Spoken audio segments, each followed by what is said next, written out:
ইনশাআল্লাহ 2030 সালে বাংলাদেশের সংসদে, বাংলাদেশের গণভবনে, বাংলাদেশের আদালতে ইসলামের কালেমা খচিত লা ইলাহা ইল্লাল্লাহ খচিত পতাকা পতপত করে উঠবে ইনশাআল্লাহ।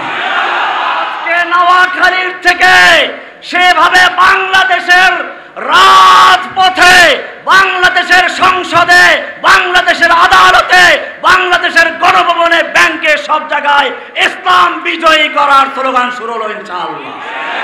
সেই দিন হককে বিজয়ী করার জন্য হেফাজতে ইসলাম বাংলাদেশ কাজ করে যাচ্ছে। যখনই বাংলার বুকে ইসলামের উপর আঘাত এসেছে, 13 সালে যখন নাস্তিক মুরতাদদের রূপে, রাসূলের অবমাননার রূপে বাতিল আগমন করেছিল, হেফাজতে ইসলাম তখন ময়দানে ঝাঁপিয়ে পড়েছিল।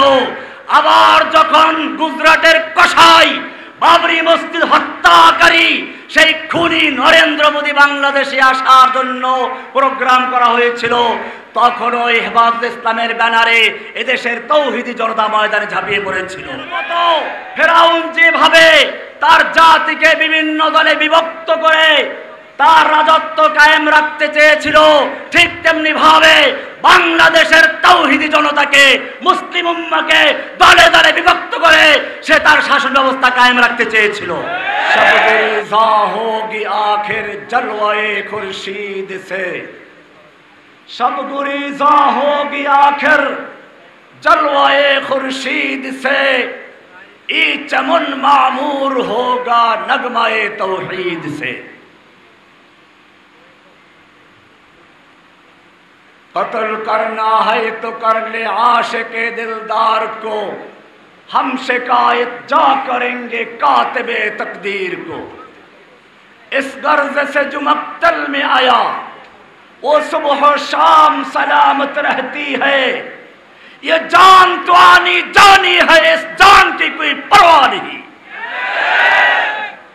मर्द मोमिन बातिल से हरगिज खौफ खा सकता नहीं, सर कटा सकता है लेकिन सर झुका सकता नहीं। सोचा है कफील अब कुछ भी हो, सोचा है कफील अब कुछ भी हो, हर हक हर हाल में अपना हक लेंगे।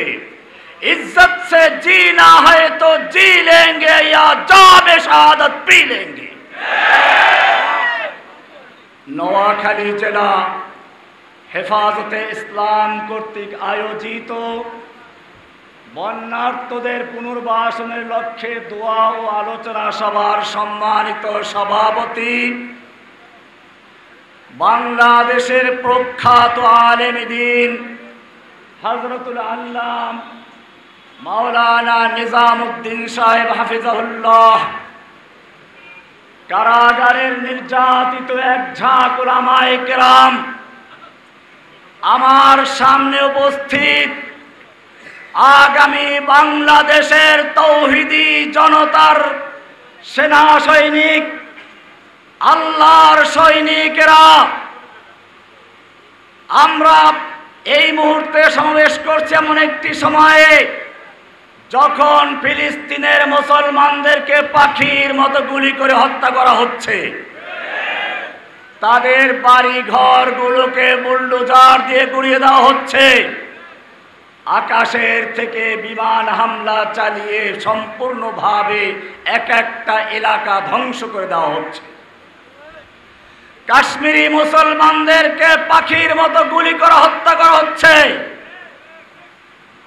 উইগর মুসলিমদেরকে দীর্ঘদিন পর্যন্ত উন্মুক্ত কারাগারে বন্দী রাখা হয়েছে, আরাকানের মুসলমানদেরকে নির্মমভাবে হত্যা করা হচ্ছে। শুধু তাই না, বাংলাদেশে যারা কোরআন এবং সুন্নাহর কথা বলেছিল, আল্লাহ এবং আল্লাহর নবীর অবমাননার বিরুদ্ধে যারা প্রতিবাদ করেছিল, চরম নির্যাতন করে তাদেরকে কারাবন্দী করা হয়েছে। এখনো হাজার হাজার আলেম, মাদ্রাসার ছাত্র, স্কুল কলেজের ছাত্র কারাবন্দী অবস্থায় রয়েছে। আজকে চতুর্দিক থেকে ফরিয়াদ আসছে, আল্লাহর ভাষায় পরিণত হচ্ছে ওয়ামা লাকুম লা তুকাতিলুনা ফি সাবিলিল্লাহ। হে মুসলিম যুবকেরা, তোমাদের কি হলো? লা তুকাতিলুনা ফি সাবিলিল্লাহ, তোমরা আল্লাহর রাস্তায় লড়াই করছো না, যুদ্ধ করছো না। কাদের জন্য?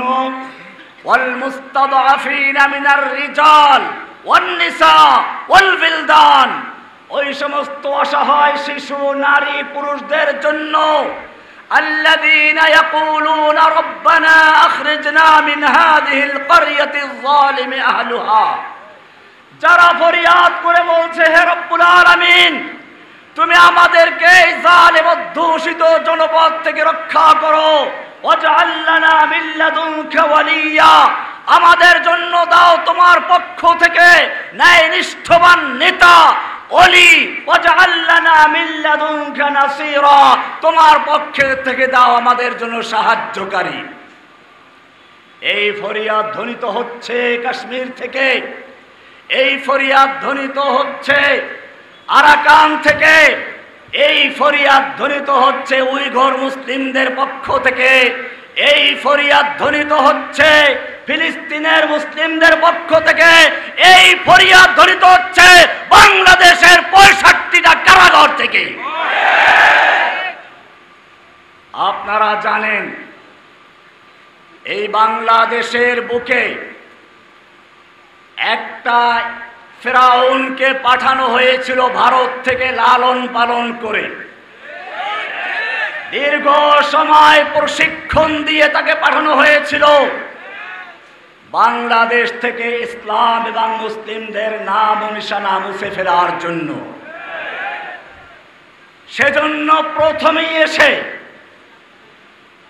কুকুরের মাথায় টুপি পরিয়েছিল এদেশের লক্ষ লক্ষ আলেমদের ওস্তাদুল আসাতিজা শাইখুল হাদিস আল্লামা আজিজুল হক সাহেবকে জেলে পুরিয়েছিল।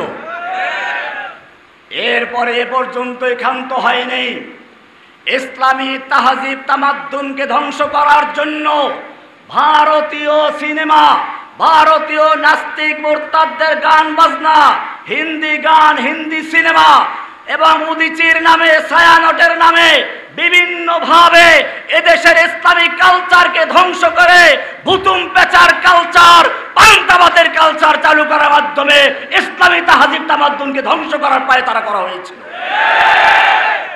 এভাবে আস্তে আস্তে আগাতে আগাতে এক পর্যায়ে সরাসরি আক্রমণ করলো মুসলিম জনতার তাওহীদের ভিত্তি, মুসলিম জনতার ঈমানের স্পন্দন, জীবনের চেয়ে যাকে মুসলিমরা ভালোবাসে, আকায়ে নামদার তাজদারে মদিনা সরওয়ারে কায়নাত রাহমাতুল লিল আলামিন, যার সম্পর্কে কোরআন বলেছে ইন্নাকা লাআলা খুলুকিন আযীম, হে নবী আপনি মহান চরিত্রের উপরে প্রতিষ্ঠিত।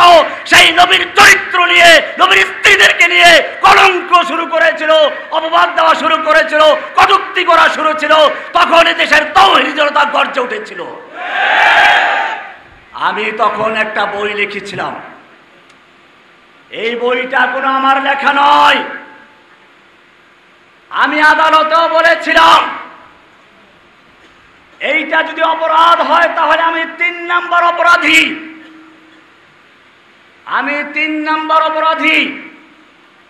কারণ এই আয়াতটা নাজিল করেছেন স্বয়ং আল্লাহ, নাজিল করেছেন রাসূল সাল্লাল্লাহু আলাইহি ওয়াসাল্লামের উপরে। আমরা শুধুমাত্র রেলি করছি, আপনাদেরকেও শোনাচ্ছি।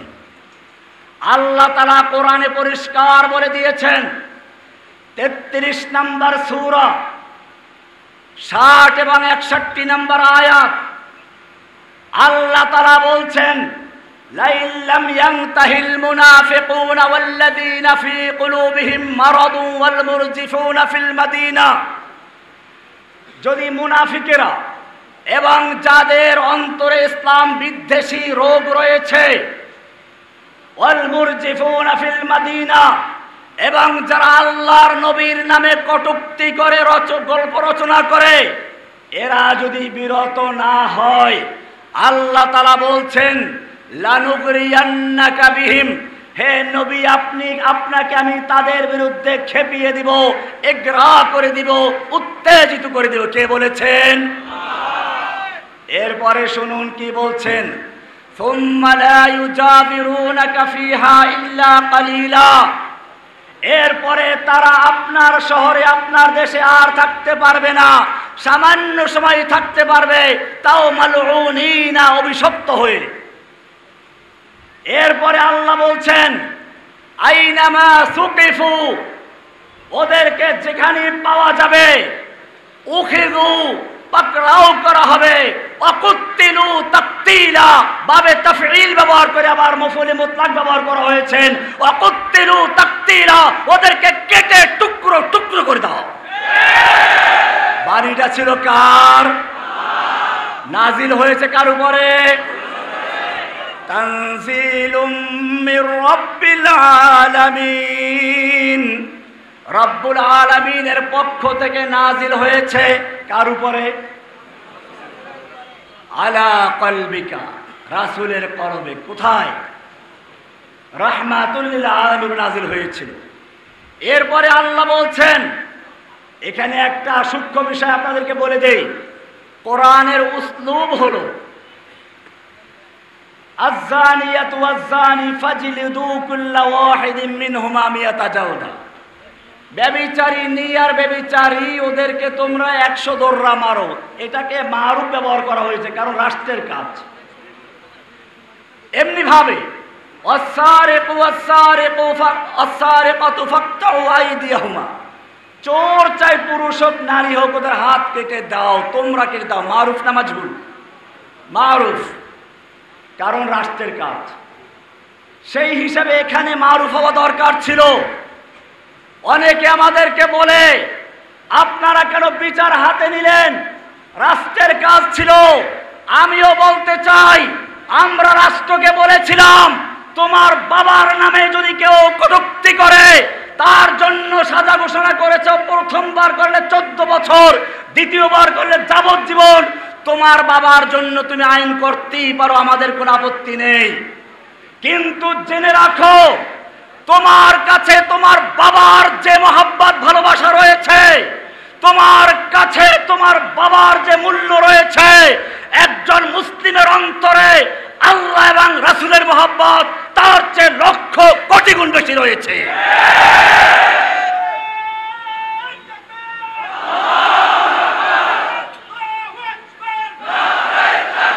তোমার বাবার জন্য যদি আইন হতে পারে, আর আমার নবীকে কটূক্তি করলে তাদেরকে আদর করে বিদেশ পাঠিয়ে দাও, এই যদি তোমাদের চরিত্র হয়, তাহলে জেনে রাখো, বাংলার তাওহীদি জনতা ওদেরকে চিরস্থায়ী বিষাদে কবরে পাঠিয়ে দিবে।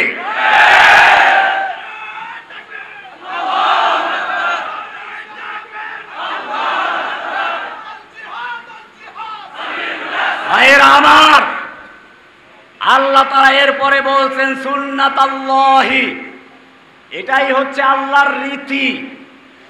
ওয়ালান তাজিদা লিসুন্নাতিল্লাহি তাবদীলা, আল্লাহর এই সুন্নাতে কোনো পরিবর্তন পাবে না। তার মানে হচ্ছে আল্লাহর নবীর সে আগমন থেকে শুরু করে কিয়ামত পর্যন্ত এই আইন বলবৎ থাকবে। তবে আপনাদেরকে এখন আমরা বলছি, এখন আমাদের কর্মসূচি হচ্ছে, কেউ নিজের হাতে আইন তুলে দিবেন না, কারণ একটা প্রেক্ষাপট তৈরি হয়েছে। এখন আমাদের কাজ হবে কি শুনুন, আমরা ইঁদুর বাদর আর মারব না, মশা মেরে হাত নষ্ট করব না। আল্লাহর নবী যখন মক্কায় ইসলামের দাওয়াত দেওয়া শুরু করলেন, আবু বকর, ওমর, ওসমান, হামজার মতো লোক আল্লাহর নবীর সঙ্গে রয়েছে। ইচ্ছে করলে কয়েকটা মূর্তি ভাঙতে পারতেন না? ভেঙেছিলেন? কেন ভাঙেন নাই? এটা খুব ভালো করে বুঝতে হবে।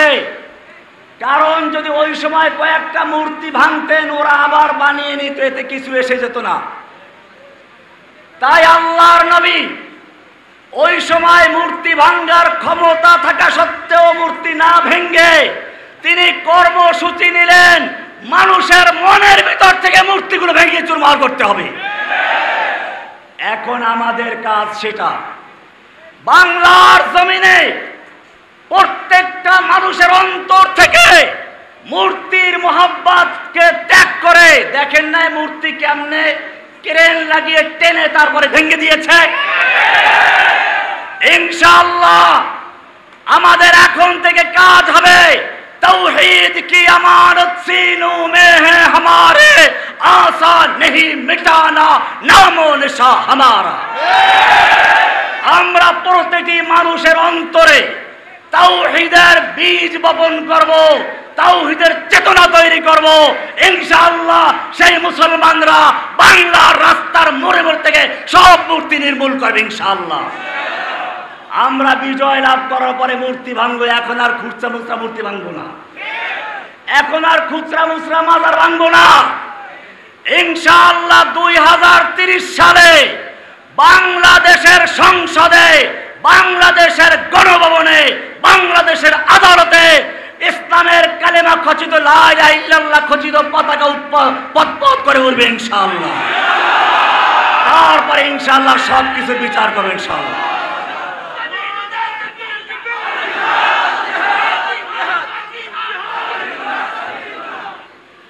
নোয়াখালীর ভাইদেরকে বলছি, বাংলাদেশে প্রথম ইসলাম প্রচার করেছিল নোয়াখালীর আলেমরাই। আমি নিজে আমার 3 পুরুষ পড়াশোনা করেছি মক্তবে আমার নোয়াখালী হুজুরের থেকে। আমার মক্তবের হুজুর এখনো জীবিত আছেন, গোলাম মুস্তফা নাম, তার বাপ নোয়াখালীর থেকে গিয়ে আবাদ হয়েছেন ওখানে, এখন তিনি আছেন, তার সন্তানরা আছে, কয়েক প্রজন্ম এখনো তারা আমাদেরকে কোরআন শিক্ষা দিয়ে যাচ্ছেন। সেই নোয়াখালীতে আসতে পেরে আপনাদেরকে দেখে আমার জেল জীবনের সমস্ত ক্লান্তি ভুলে গিয়ে, কষ্ট ভুলে গিয়ে আপনাদেরকে বলবো তাওহীদের জন্য ইনশাআল্লাহ ময়দানে ঝাঁপিয়ে পড়ুন। নোয়াখালীর থেকে যেভাবে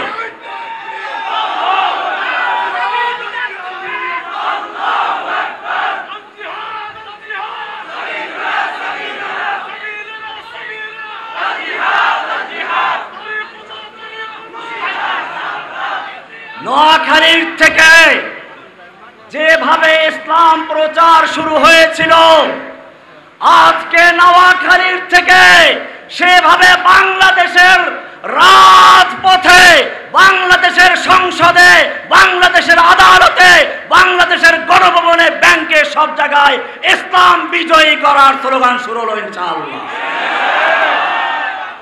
ভাইরা আমার, অনেকেই প্রশ্ন করেন নবীওয়ালা কাজ কি। আমি আপনাদেরকে জিজ্ঞেস করতে চাই, আল্লাহ তাআলা তার রাসূলকে হেদায়েত এবং কোরআন দিয়ে হেদায়েত দিয়ে এবং কিতাব দিয়ে কেন প্রেরণ করেছেন? কোরআনে উত্তর আছে কিনা? ওয়াল্লাযী আরসালা রাসূলাহু বিল হুদা ওয়া দীনিল হক লিইয়ুযহিরাহু আলাদ দীন কুল্লিহি। আল্লাহ তাআলা তার রাসূলকে পাঠিয়েছেন হেদায়েত দিয়ে এবং দ্বীনে হক দিয়ে। কি দিয়ে? দ্বীনে হক দিয়ে। কেন? লিইয়ুযহিরাহু আলাদ দীন কুল্লিহি, অন্য সব দ্বীনে বাতিলের উপরে আল্লাহর দেওয়া দ্বীনে হককে বিজয়ী করার জন্য। আল্লাহর দ্বীনে হককে বিজয়ী করব আল্লাহর রাসূলের তরিকায় না ভিন্ন তরিকায়? সেই দ্বীনে হককে বিজয়ী করার জন্য হেফাজতে ইসলাম বাংলাদেশ কাজ করে যাচ্ছে। যখনই বাংলার বুকে ইসলামের উপরে আঘাত এসেছে, 13 সালে যখন নাস্তিক মুরতাদদের রূপে রাসূলের অবমাননার রূপে বাতিল আগমন করেছিল, হেফাজতে ইসলাম তখন ময়দানে ঝাঁপিয়ে পড়েছিল। আবার যখন গুজরাটের কসাই বাবরি মসজিদ হত্যাকারী সেই খুনি নরেন্দ্র মোদী বাংলাদেশে আসার জন্য প্রোগ্রাম করা হয়েছিল, তখন ওই হেফাজতে ইসলামের ব্যানারে এদেশের তৌহিদি জনতা ময়দানে ঝাঁপিয়ে পড়েছিল। আজকে আমি জেলখানায় বসে চিন্তা করেছিলাম, আমি দেখেছি ইসলামের বিরুদ্ধে কি কি ষড়যন্ত্র হচ্ছে, আমাকে কি কি প্রস্তাব করা হয়েছিল।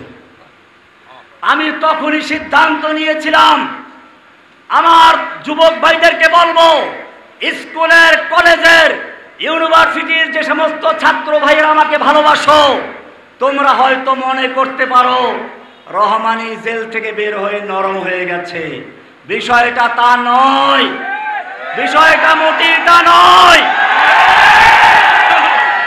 বিষয়টা হয়েছে রহমানী দেখতে পেয়েছে কিভাবে ফেরাউনের মতো, ফেরাউন যেভাবে তার জাতিকে বিভিন্ন দলে বিভক্ত করে তার রাজত্ব কায়েম রাখতে চেয়েছিল, ঠিক তেমনি ভাবে বাংলাদেশের তাওহীদি জনতাকে, মুসলিম উম্মাহকে দলে দলে বিভক্ত করে সে তার শাসন ব্যবস্থা কায়েম রাখতে চেয়েছিল।